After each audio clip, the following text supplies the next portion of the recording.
Telangana BJP spokesperson Shri Kappara Prasad garu ఉన్నారు. ఒకసారి వారితో మాట్లాడే ప్రయత్నం చేద్దాం. ఇటీవల కేరళలో ముఖ్యమంత్రి రేవంత్ రెడ్డి ప్రధాని మోదీ మీద చేసినటువంటి వ్యాఖ్యలపైన వారితో మాట్లాడించి కొన్ని విషయాలు చర్చించే ప్రయత్నం చేద్దాం. సార్ నమస్తే.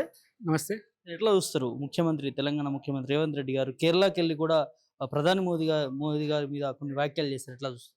అంటే రేవంత్ రెడ్డి ఆయన ఏం మాట్లాడుతుండో ఆయనకే అర్థమవుతుంది. ఆయన ఏమంటాడంటే కమ్యూనిస్టులు బీజేపీ ఒకటే, బీజేపీ కోటేస్తే లేదా కమ్యూనిస్టులు కోటేస్తే బీజేపీ కోటేసినట్టే ఇట్లాంటి మాటలు మాట్లాడతాం. పినరయి విజయన్ మోదీ ఒకటే అని చెప్తా ఉన్నారు. ఇక్కడ స్పష్టంగా అర్థమవుతుంది ఏంటంటే, ఇప్పుడు చూపిస్తున్నా చూడండి, కమ్యూనిస్టుల పోరాటాలతోనే కాంగ్రెస్ చట్టాలు. ఇది ఇగో మోదీ సర్కార్పై పోరుకు దండు కడదాం. ఎవరితోని నేను ఉన్నది కమ్యూనిస్టులతో. అంటే స్పష్టంగా అర్థమవుతుంది కమ్యూనిస్ట్ పార్టీ కాంగ్రెస్ పార్టీ ఒకటి. వాళ్ళు ఎన్నికల్లో కలిసి పోటీ చేస్తారు, ఎన్నికలలో కలిసి ప్రచారం చేస్తారు. కమ్యూనిస్ట్ పార్టీ 100 వసంతాల వేడుకకు రేవంత్ రెడ్డి గారిపై కమ్యూనిస్టులను ఆకాశానికి. ఎప్పుడు భారతీయ జనతా పార్టీ కమ్యూనిజాన్ని పొగడలే, కమ్యూనిస్టులను మెచ్చుకోలే, కమ్యూనిస్టులతో కలవలే. కమ్యూనిస్టులతో కలిసింది కాంగ్రెస్ పార్టీ, కమ్యూనిస్టు కండువాలు మెడలేసుకొని తిరిగింది రేవంత్ రెడ్డి. ఆయన చెప్తున్నది కమ్యూనిస్టులు బీజేపీ ఒకటని చెప్పి. కాబట్టి ఇక్కడ రేవంత్ రెడ్డి అక్రమాలు, అవినీతి, అబద్ధాలు ఇవన్నీ ప్రజలు అర్థం చేసుకుంటున్నారు. కాబట్టి ఆయన ఎన్ని చెప్పినా భారతీయ జనతా పార్టీ సిద్ధాంతం వేరు, కమ్యూనిస్టుల సిద్ధాంతం వేరు. కాంగ్రెస్ కంటే సిద్ధాంతమే లేదు. నోయిడాలో చెప్పాడు సిద్ధాంతమే లేనటువంటి పార్టీ అంటే కాంగ్రెస్ పార్టీ. కాబట్టి వాళ్ళు ఎవరితోనైనా కలుస్తారేమో కానీ భారతీయ జనతా పార్టీ నరేంద్ర మోదీ గారు జాతీయవాద రాజకీయాలే చేస్తారు, జాతీయవాదం మీదే మాట్లాడతారు, జాతీయవాదంతోనే ఉంటారు. అక్కడ క్యాంపెయినింగ్ లో కూడా రేవంత్ రెడ్డి మాట్లాడుతూ తెలంగాణలో 6 గ్యారెంటీలు ఇంప్లిమెంట్ చేసినాము, అది ప్రజా ప్రభుత్వం, ఇక్కడ కూడా ఈ ప్రభుత్వాన్ని ఎన్నుకోవాలంటూ కూడా చెప్తున్నారు. దీన్ని ఎట్లా చూస్తారు? మేము కేరళ ప్రజానికానికి ఒకటే చెప్తా ఉన్నాం, ఆడ రేవంత్ రెడ్డి చెప్తున్నాయని అబద్ధాలు. ఇక్కడ ప్రజాప్రభుత్వం లేదు, ప్రజా దోపిడీ ప్రభుత్వం ఉన్నది. రేవంత్ రెడ్డి ఏ అంశాల మీద అయితే మాట్లాడుతున్నాడో వాటన్నింటి మీద కూడా క్లారిటీ ఇస్తున్నాం. ఇక్కడ ఏది కూడా అమల్లో జరగలేదు.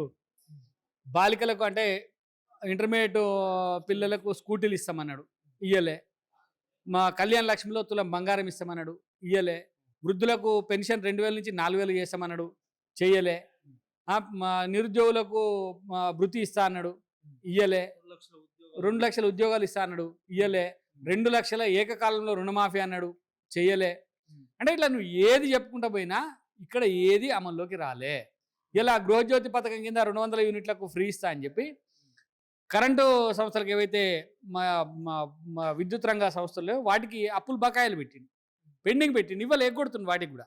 అంటే ఈ రకంగా రేవంత్ రెడ్డి ఏది చెప్పినా అది అబద్ధమే. రేవంత్ రెడ్డి మాట్లాడుతుంటే, రేవంత్ రెడ్డి నడిచి వస్తుంటే ఒక అబద్ధమే నడిచి వస్తున్నట్టుగా ఉంటుంది తప్ప రేవంత్ రెడ్డి నిజాలు మాట్లాడేటువంటి లక్షణం లేదు ఆయన. కాబట్టి ఆయన ఏది మాట్లాడిన కేరళ ప్రజానికానికి కూడా విజ్ఞప్తి చేస్తాను. అవసరం అనుకుంటే ఆయన చెప్పిండు తెలంగాణకు వచ్చి చూడండి అని. మేము కూడా అంటున్నాం, కాంగ్రెస్ పార్టీ నిజంగానే నీకు నీతి నిజాయితీ దమ్ము రేవంత్ రెడ్డికి అంత ఉంటే అక్కడి నుంచి ఒక ట్రైన్ వీడికి అందరినీ తీసుకొని రా ఎన్నికల లోపే. ఇక్కడ తెలంగాణ ప్రజలతో వాళ్ళు కూడా మాట్లాడతారు, తెలంగాణలో ఏం అభివృద్ధి జరిగిందో వాళ్ళు కూడా చూస్తారు స్వచ్ఛంగా. నువ్వే చెప్పినావు కదా రండి అని చెప్పి, రమ్మని చెప్పి మేము కూడా కోరుతా ఉన్నాం. ఇక్కడ మేనిఫెస్టో కూడా విడుదల చేస్తూ కూడా అది పట్టుకొని కూడా దానికి సంబంధించి సో తెలంగాణలో ఇదే విధంగా మేము హామీ ఇచ్చినాము, అమలు చేస్తున్నాం, ఇక్కడ కూడా హామీ ఇస్తున్నాము, అమలు చేసి తీరుతాము, చేయించే బాధ్యత నాదే అంటూ కూడా తను చాలా వ్యాఖ్యలు చేశారు. అదే చెప్తా ఉన్నాం, రేవంత్ రెడ్డి ఇదే హామీలో అక్కడ కూడా ఇచ్చింది, ఇక్కడ తెలంగాణ ప్రజానీకానికి చెప్పింది. ఈ తెలంగాణ ప్రజానీకానికి చెప్పిన ఏ ఒక్క హామీ కూడా అమలు చేయలేదు. ఇది కేరళలో కూడా అమలు చేయరు. ఇక్కడ మీరు ఇంకొకటి గమనించాలి, ఈయన ఏమంటున్నా అంటే నేను గ్యారెంటీ అంటున్నాడు. అక్కడ కాంగ్రెస్ పార్టీ గ్యారెంటీ అంటలేడు, కేరళకు పోయి రేవంత్ రెడ్డి గ్యారెంటీ అంటాడు. అంటే రేవంత్ రెడ్డి ఎవరు? రేవంత్ రెడ్డి గ్యారెంటీ ఎట్లా అవుతారంటే, ఈ రాష్ట్రంలో ప్రజలు కట్టినటువంటి పన్నుల రూపంలో కట్టినటువంటి డబ్బుని అవినీతి అక్రమాలకు పాల్పడి ప్రభుత్వం అండ్ల నుంచి డబ్బులు తీసుకుపోయి అలా కేరళలో ఖర్చు పెడతా ఉన్నది. మీరు గతంలో చూసారు, మన దగ్గరికి డీకే శివకుమార్ గారు వస్తుండే కర్ణాటక నుంచి తెలంగాణ ఎన్నికలన్నప్పుడు. కర్ణాటక నుంచి డీకే శివకుమార్ వచ్చి ఆయన కూడా ఇక్కడ 6 సూత్రాల పథకం పెడుతుండే, సేమ్ ఇట్లనే మన మేనిఫెస్టో లాంచ్ చేస్తుండే. ఇక్కడ ఏదైనా అయితే నా దగ్గరికి రండి, బెంగళూరుకు రండి, నేను చూసుకుంటా అని చెప్తా ఉన్నాను. మరి ఆయన ఎక్కడ పోయిండో తెలియదు. ఇప్పుడు ఈయన కొత్త ఈయన మొదలైంది. అంటే ఇక్కడ కాంగ్రెస్ పార్టీ ఎన్నికలకు కర్ణాటక ప్రభుత్వం అప్పుడు 1000 కోట్ల రూపాయలు సహకారం చేసింది. ఇప్పుడు కర్ణాటక ప్రభుత్వం ఒట్టిపోయింది, అక్కడ అంతా అవినీతి చేసారు, అక్రమాలు చేశారు, కర్ణాటక గవర్నమెంట్ దివాలా తీసింది.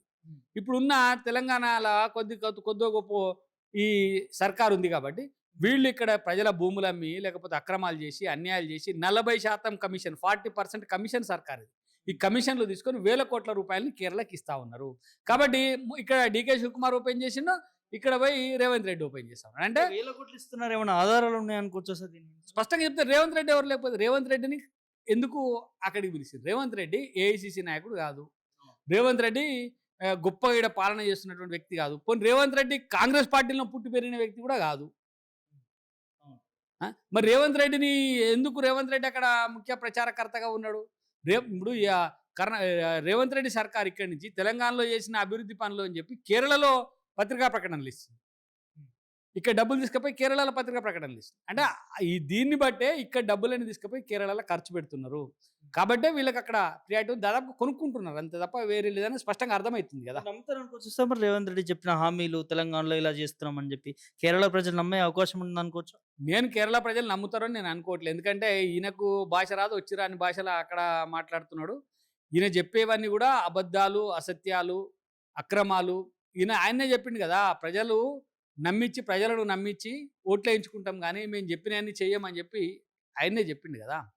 కాబట్టి రేవంత్ రెడ్డి మాటల్ని అక్కడ కూడా ప్రజలు నమ్మరు. కాకపోతే ఏంటంటే కొంతకాలం ఎల్లదీయడానికి పనికొస్తుంది. మేము అదే కోరుతా ఉన్నాం, మన కేరళ ప్రజానికాన్ని కోరుతా ఉన్నాం ఏంటంటే, కేరళలో ఉండే కాంగ్రెస్ పార్టీ నాయకులైనా సరే ముఖ్యమైన వాళ్ళు కొందరు తెలంగాణకు రండి, తెలంగాణకు వస్తే తెలంగాణలో పరిస్థితులు చూడండి, రేవంత్ రెడ్డి ప్రజలను ఎట్లా మోసం చేసినా మీకే అర్థమవుతుంది వస్తే. కాబట్టి రేవంత్ రెడ్డి మాటల్ని నమ్మొద్దని చెప్పి కేరళ ప్రజానికాన్ని కోరుతా ఉన్నాం.